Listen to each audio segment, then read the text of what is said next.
Good morning students. Welcome back to social science class. Last video में हमने introduction की थी रिसोर्सेज चैप्टर की. All the things which are necessary to satisfy our needs on this planet is called resource. तो उसके बाद जो आपका था कि human needs and wants are vary from time to time and place to place. Yes, time to time and place to place. इसमें example दिया था आपको एंशियंट टाइम में जो था हमारा जो एम्फेसिस था, जो दबाव था, जो हमारा मतलब हम लोग क्या पूरी करना चाहते थे, सिर्फ हम फूड, शेल्टर और क्लोथिंग को ही पूरा करते थे. और वो कहाँ से लेते थे अपनी नीड्स को, अपने रिसोर्सेज को? नेचुरल एनवायरनमेंट से. लेकिन आज इन एडवांस सोसाइटी में हमारा ग्रेटर एम्फेसिस किसके ऊपर है? हमारा ग्रेटर एम्फेसिस जो है वो जो है मल्टीफेरस जो नीड्स हमारी बढ़ गई हैं उनको पूरा करना है. किस तरह से पूरा करना है? रिसोर्सेज को यूटिलाइज कर सही ढंग से उनको यूटिलाइज करके. उसके बाद जो आपने किया utility and value of a resource varies from time to time and place to place. तो what do you mean by utility? क्या मीनिंग है यूटिलिटी का? The usefulness of anything used by us is called utility. Example देखिए, आप you where clothes आप पहनते हैं. तो ये जो क्लोथ्स है ये क्या रखते हैं? यूटिलिटी. क्योंकि क्लोथ्स हमें क्या करते हैं? प्रोटेक्ट करते हैं, हमें कवर करते हैं और हमें कुछ अच्छा डालते हैं तो हमें जो है हम अच्छे जो है प्रेजेंटेबल बनाते हैं, अच्छा बनाते हैं. तो इसकी क्या है? यूटिलिटी. और उसके बाद क्या है? यूटिलिटी जो है इसको क्या बनाती है? यूज़फुल बनाती है. सिमिलरली अगर हम बात करें, हमें पानी की बात करते हैं, वाटर की बात करते हैं. जब आपको प्यास लगी होती है तो आप क्या करते हैं? पानी पीते हैं. तो पानी जो है वो आपकी क्या करता है? प्यास को दूर करता है. तो पानी, वाटर जो है यूटिलिटी है इसकी. Water has utility. और उसकी जो है वैल्यू है. इफ़ यू कंज्यूमिंग और using any object then the usefulness of that object is defined as a utility. तो उसके लिए वैल्यू बन जाती है आपकी. अब जो है रिसोर्सेज जो है आपके इकोनॉमिक भी हो सकते हैं और नॉन इकोनॉमिक. यानी कि वैल्यू लगेगी या नहीं लगेगी. जैसे एग्जांपल आपका मेटल का है तो मेटल में गोल्ड आता है. अगर गोल्ड हमने लेना है तो उसके लिए पे करेंगे हम. और जो नॉन इकोनॉमिक है जैसे लैंडस्केप है या आपका जो फ्रेश एयर है तो उसके लिए यानी कि कुछ भी यानी कि पे नहीं करना पड़ता. तो ये जो है इकोनॉमिक और नॉन इकोनॉमिक वैल्यू जो है रेफ़र करती है. नेक्स्ट जो आपका टॉपिक है utilisation of resources. Utilisation of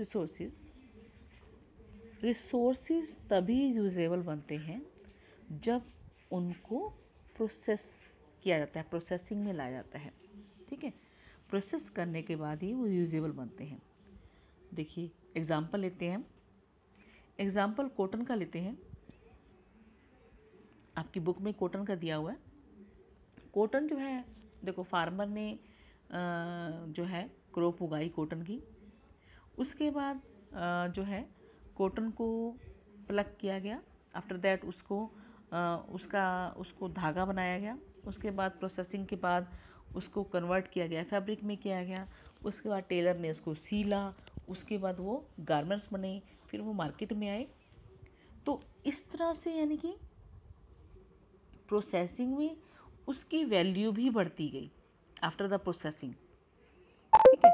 utilisation of resources depends upon various factors. Resources की यूटिलाइजेशन डिपेंड करती है कई फैक्टर्स के ऊपर. ठीक है, कौन कौन से फैक्टर्स हैं? Such as number 1, availability of resources.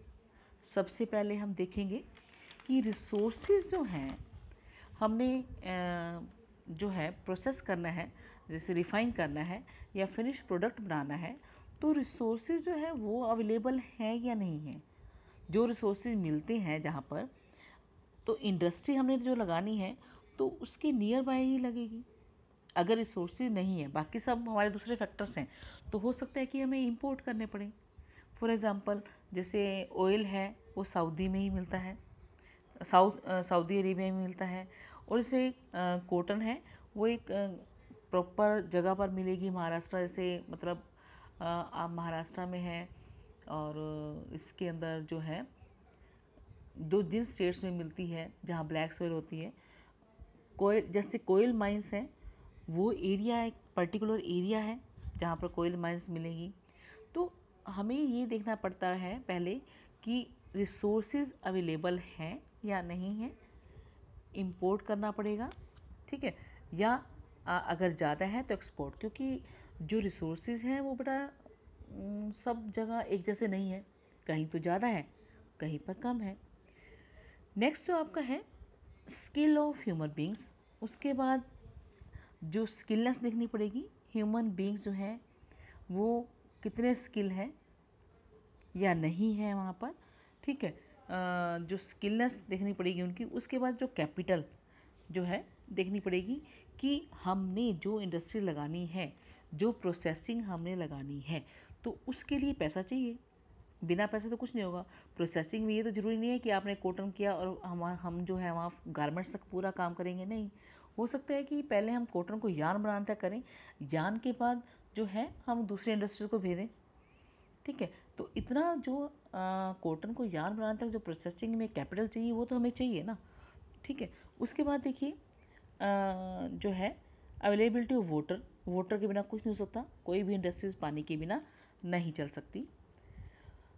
Advancement of technology, इसमें टूल्स वगैरह, मशीनें वगैरह कैसी हैं, ठीक है। अगर एडवांस है तो मतलब हमारा जो है प्रोसेसिंग सही होगी और हमारा जो है टेक्निक अच्छी होगी, तो हमारा प्रोडक्ट जो है अच्छा होगा। उसके बाद जो है आपका ट्रांसपोर्टेशन। अगर ट्रांसपोर्ट अच्छा नहीं है, हमारे देखो चीज़ बन गई, सब तैयार हो गया, प्रोडक्ट तैयार हो गया, अगर हमारा ट्रांसपोर्ट अच्छा नहीं है, तो अगर हम एक फिनिश्ड प्रोडक्ट जो है एक जगह से दूसरी जगह पर जाने में हमारा रास्ते में कुछ टूट फूट जाए, तो उसकी वैल्यू क्या हो जाएगी, कम हो जाएगी, ठीक है। टूट फूट किसकी होगी, इंडस्ट्री की होगी, तो उसका क्या होगा, नुकसान हो जाएगा, और हमारा जो है वो जो आउटकम हम चाहते हैं वो नहीं होगा, ठीक है। तो ट्रांसपोर्ट जो है बहुत ज़रूरी चीज़ है। कम्युनिकेशन है। कम्युनिकेशन जो है किसी भी चीज़ का जो बेस होता है वो क्या होता है, कम्युनिकेशन होता है। चाहे वो कंट्री का कंट्री से हो, चाहे वो इंटरनेशनल लेवल पे हो, चाहे वो क्या है मैन टू मैन हो। तो इसमें यानी कि बातचीत से मतलब नहीं है, इसमें ये है कि अगर जो है आपका कम्युनिकेशन, जो अपना प्रोडक्ट आपने बनाया है, अगर उसका जो मार्केट में किसी को पता ही नहीं है कि ये प्रोडक्ट भी है, तो लोगों को एडवर्टीजमेंट यानी कि ऐड ही नहीं हुई है, पता ही नहीं है, तो कम्युनिकेशन फैसिलिटीज़ भी ज़रूरी हैं। ये जो थे आपके फैक्टर्स थे, रिसोर्सेज को यूटिलाइज करने के फैक्टर, ठीक है। तो availability of resources, skill of human beings, availability of capital, availability of water, advancement of technology, availability of transport and communication facilities. शुरू में इन द इनिशियल स्टेज जब इकोनॉमिक डेवलपमेंट होती थी, तो उसमें किसका रोल ज़्यादा था, रिसोर्सेज का। Availability of resources played a very important role. लेकिन जैसे जैसे सोसाइटी, जैसे जैसे एडवांसमेंट हुआ, किसके अंदर, टेक्नोलॉजी के अंदर, कैपिटल के अंदर, availability of capital, skill labour became a necessity for the utilisation of resources. ये क्या बन गए, एक रिसोर्सेज को यूटिलाइज करने की ज़रूरत बन गई। इसका एक एग्जांपल लेते हैं आपकी बुक में दिया हुआ है। जैसे यूएसए जो है, यूएसए क्या है, यूएसए में जो है उनके पास क्या है, पैसा है। सेल्फ सफिशिएंट मीन्स उनके पास इकोनॉमिकली वो क्या है, कोई प्रॉब्लम नहीं है, वो कोई भी इंडस्ट्री लगा सकते हैं। और दूसरा क्या है, टेक्नोलॉजिकली एडवांस है वो कंट्री, टेक्नोलॉजी वहाँ की बहुत अच्छी है। तो वो जो है यूएसए जो है एडवांस है टेक्नोलॉजी के अंदर, सफिशिएंट है पैसे के अंदर, तो कोई भी इंडस्ट्री लगा सकता है, इसलिए वो डेवलप कंट्री है। इंडिया जो है अभी स्टिल डेवलपिंग स्टेज पे है। क्यों?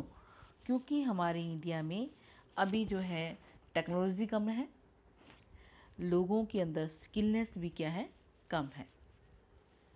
दो resources are essential for development, हालांकि रिसोर्सेज जो है डेवलपमेंट के लिए एसेंशियल है, but their mere presence does not guarantee development, other factors also play a crucial role.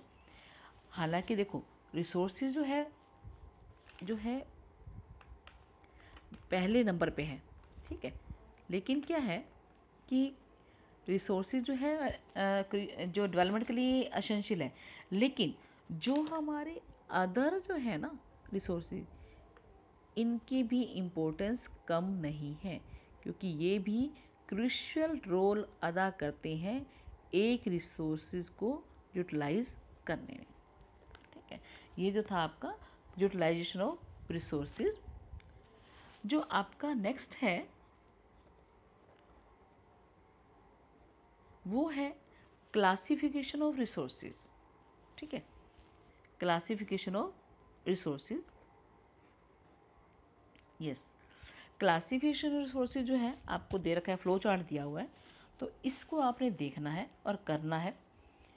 इसको क्लासिफाई किया गया है रिन्यूएबिलिटी के अंदर, ओरिजिन के अंदर, अक्रेंस के अंदर और डेवलपमेंट के अंदर। रिन्यूएबिलिटी को आगे दो भागों में डिवाइड किया गया है, रिन्यूएबल, नॉन रिन्यूएबल। ओरिजिन को biotic, abiotic, natural, man made and other is potential and actual. आपने बेटा यहीं तक करना है, स्टार्टिंग से चैप्टर रिसोर्सेज से लेना है और आपने क्लासिफिकेशन ऑफ रिसोर्सेज के जो फ्लो चार्ट है उसको करना है। और कुछ मैंने क्वेश्चंस भेजे थे, ट्राई करना है आपको रफ नोटबुक में करने के लिए। ओके बेटा, thanks, have a nice day.